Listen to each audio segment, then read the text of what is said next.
जब जीजा ने किया साली को प्रपोज़ल शादी के लिए तो साली ने किया ना, तो जीजा ने उठाया कुछ ऐसा खौफनाक कदम जिससे बीवी और बच्चों के सामने साली के साथ खेला खून का खेल, जिसे सुनने के बाद आपके भी रोंगटे खड़े हो सकते हैं।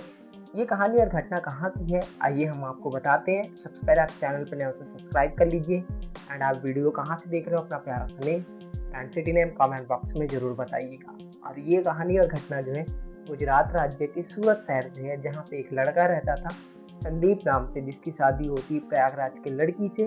और उसके बाद शादी होने के बाद वह सूरत में रह के एक प्राइवेट कंपनी में काम किया करता था। उनका एक 6 साल का बेटा था।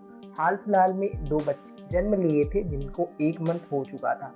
आखिरकार संदीप जो है अपने साली के आकर्षण में कैसे आ जाता है।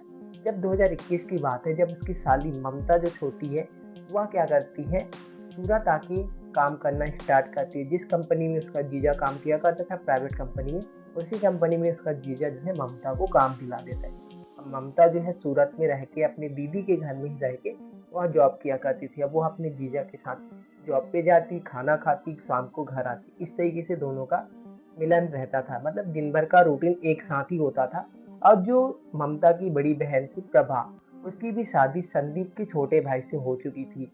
अब इस तरीके से उनका लाइफ चलता है। धीरे-धीरे क्या है, वो जॉब के ज़रिए से वो अफ़ेयर में आ जाते हैं और अफ़ेयर में आने के बाद वो लॉन्ग टाइम तक इस अफ़ेयर में रहते हैं। फिर धीरे-धीरे ये बात का खुलासा जब उसकी बीवी और घरवालों को होती है संदीप की, तो फिर जो है ममता को वापस प्रयागराज भेज दिया जाता है। अब जब धीरे-धीरे जो ममता है वो अपने जीजा संदीप से दूरियाँ बनाने लगती है और सोचने लगती है कि जो उसका जीजा है वो अच्छा नहीं है। वो उसकी बहन के साथ हमेशा मारपीट करता है और उसको प्रताड़ित करते हैं। अगर मैं भी इसके साथ अगर शादी कर लेती हूँ तो शायद तक ये भी मेरे साथ ऐसा ही करेगा। अब ममता जो है 2021 में प्रयागराज आने के बाद वह अपने जीजा संदीप से धीरे धीरे दूरियां बनाती है।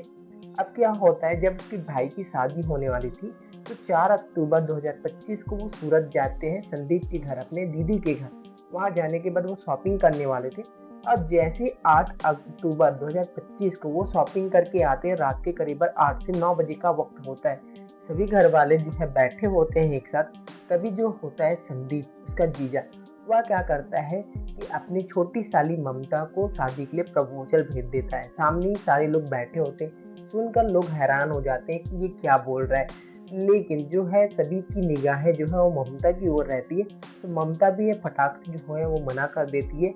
और वो संदीप जो उसका जीजा होता है वो बोलता है कि मैं अपनी पहली पत्नी को तलाक देके तुमसे शादी करना चाहता हूँ। लेकिन जो ममता है वह सख्त मना कर देती है। सख्त मना करने के बाद जब उसका भाई अशोक भी उसके साथ आया था, उसकी माँ शकुंतला देवी भी थी, तो सारे लोग विरोध करते हैं। तो फिर क्या होता है, संदीप जो है अपने घर से चाकू उठाता है और उठाने के बाद सबसे पहले ममता पे वार करता है।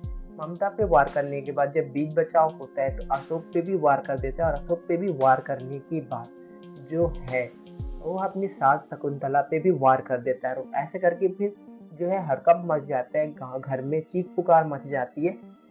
फिर किसी तरीके से नज़दीकी पुलिस स्टेशन पे इन्फॉर्म किया जाता है।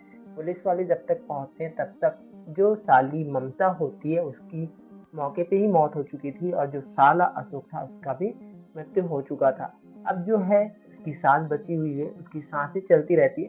उसे नज़दीकी अस्पताल में एडमिट कराया जाता है और एडमिट कराने के बाद उसका इलाज चल रहा है और साली और साला दोनों की मृत्यु हो चुकी है।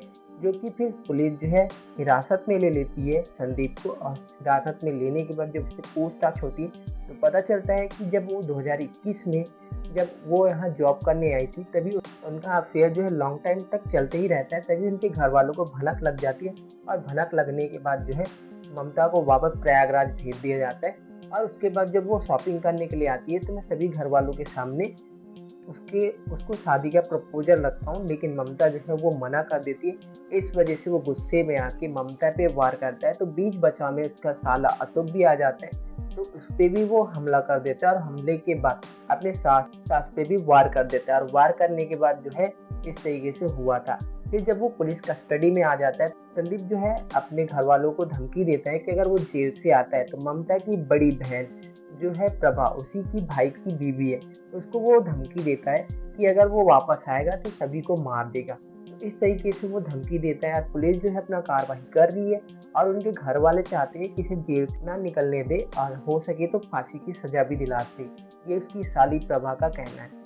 बाकी ये कहानी और घटना यहीं तक था, जो कि अब वो पुलिस के कस्टडी में है, जेल जा चुका है। अब कोर्ट तय करेगा कि उसके साथ क्या होगा क्या नहीं होगा। बाकी ये कहानी और घटना को सुनाने का मेन मकसद वही था कि आपको डराना नहीं, आपको एजुकेट और सतर्क करना कि आप ऐसी घटनाओं से अवेयर और सावधान रह सके। बाकी आपका क्या राय है इस घटना के ऊपर कमेंट बॉक्स में ज़रूर बताइएगा। बाकी मिलते हैं नेक्स्ट वीडियो में, तब तक के लिए खुद खुश रहिए और अपने फैमिली को भी सतर्क और सुरक्षित रखिए जी।